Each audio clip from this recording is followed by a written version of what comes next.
Hello everyone, welcome to Ken Studies. आज है 11 नवंबर। Start करते हैं आज के एमसीक्यू क्वेश्चंस। आज का फर्स्ट क्वेश्चन है, as per the WHO 2023 global TB report which country accounted for the highest number of tuberculosis cases in the world in 2022। आपसे पूछा जा रहा है, WHO ग्लोबल टीबी रिपोर्ट 2023 के अनुसार 2022 में दुनिया में तपेदिक के सबसे अधिक मामले किस देश में देखे गए हैं। आपके ऑप्शंस हैं चाइना, इंडिया, इंडोनेशिया या फिर इथोपिया। आपको बताना है कि वर्ष 2022 में सबसे ज़्यादा टीबी के केसेस कहाँ पाए गए हैं।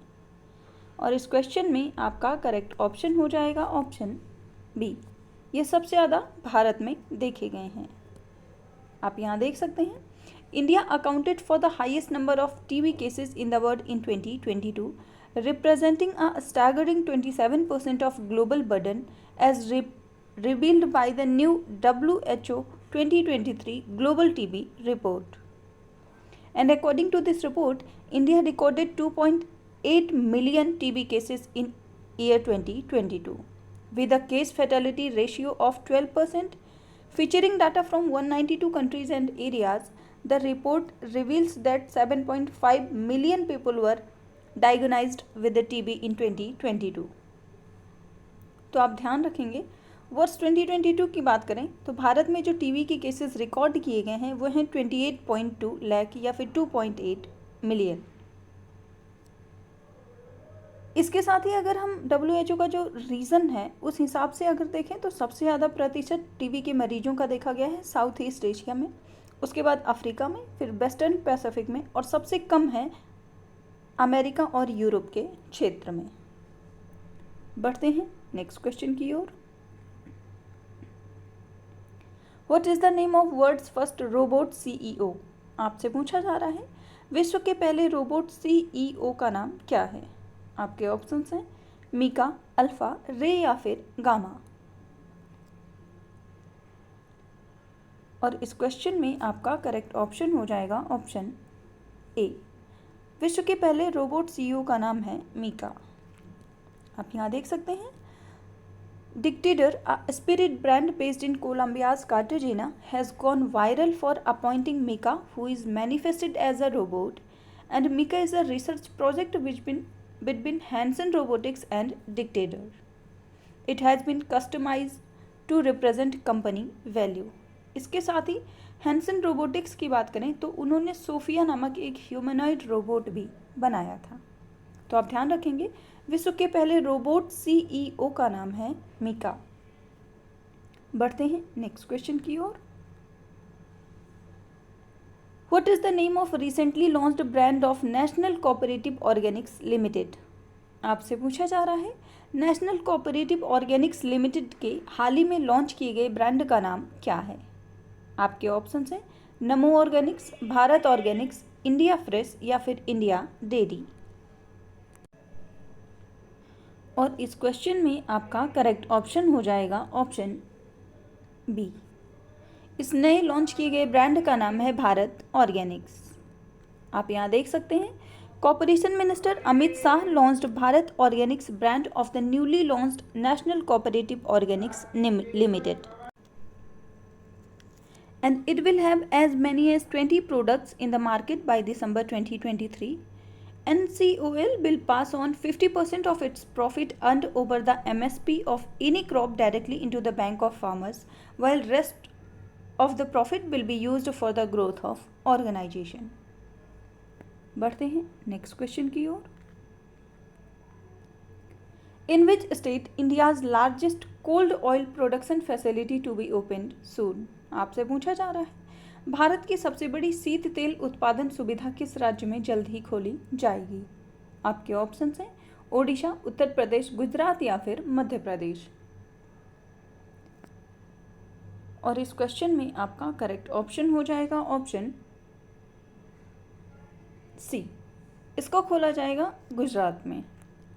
आप यहाँ देख सकते हैं, Bharat बोटैनिक्स proudly announces that the opening of its cutting-edge wood-pressed cold oil processing facility in Gondal, Rajkot, Gujarat. And this 16,000 square feet automated facility is one of its kind, promoting 100% hygiene and transparency, marking a significant step towards healthier living, sustainability, and providing healthy edible oils for every customer it serves. तो आप ध्यान रखेंगे, India का largest cold oil production facility अभी हाल ही में खुलेगा गुजरात में। बढ़ते हैं नेक्स्ट क्वेश्चन की ओर। Which of the following player claims ICC Men's Player of the Month Award for October 2023? आपसे पूछा जा रहा है, निम्नलिखित में से कौन सा खिलाड़ी अक्टूबर 2023 के लिए ICC player of the month का पुरस्कार जीता है? आपके ऑप्शंस हैं मोहम्मद शामी, ग्लेन मैक्सवेल, विराट कोहली या फिर सचिन रविंद्र।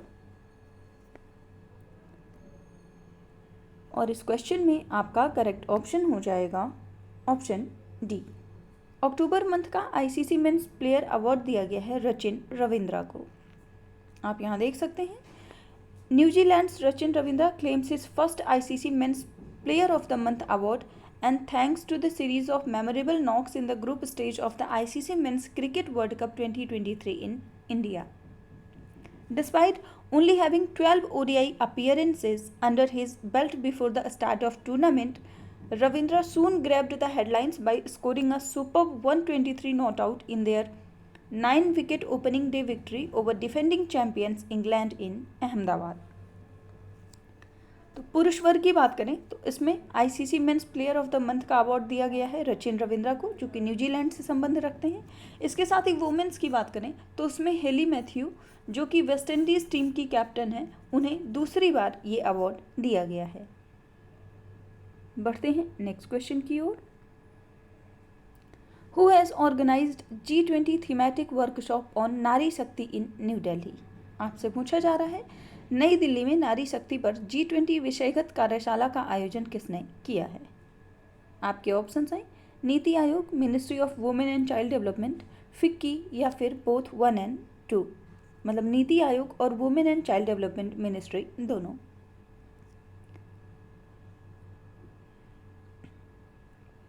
और इस क्वेश्चन में आपका करेक्ट ऑप्शन हो जाएगा ऑप्शन ए।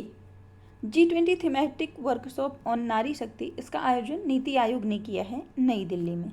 आप यहाँ देख सकते हैं, the workshop was organised by the NITI Aayog in collaboration with the institute of what works to advance gender equality on 8 November at New Delhi. और वर्कशॉप ये फोकस्ड था on specific themes for enhancing the role of womens in economy through economic and social empowerment. The workshop provided a platform for experts, academics, civil society and think tank representatives working on gender empowerment to collaborate and design a roadmap for comprehensive gender equality and empowerment. तो आप ध्यान रखेंगे, इसका आयोजन नीति आयोग ने What Works to Advance Gender Equality, ये organisation है, इसके साथ मिलकर किया है। बढ़ते हैं नेक्स्ट क्वेश्चन की ओर। Who among the following has been appointed as its UPI safety ambassador by the National Payment Corporation of India? आपसे पूछा जा रहा है, निम्नलिखित में से किसे भारतीय राष्ट्रीय भुगतान निगम द्वारा अपना UPI सुरक्षा राजदूत नियुक्त किया गया है? आपके ऑप्शंस हैं आयुष्मान खुराना, राजकुमार राव, पंकज त्रिपाठी या फिर विकी कौशल। और इस क्वेश्चन में आपका करेक्ट ऑप्शन हो जाएगा option C. UPI safety ambassador हाल ही में नियुक्त किए गए हैं पंकज त्रिपाठी। आप यहाँ देख सकते हैं, the national payment corporation of India has announced the appointment of actor Pankaj Tripathi as its UPI safety ambassador.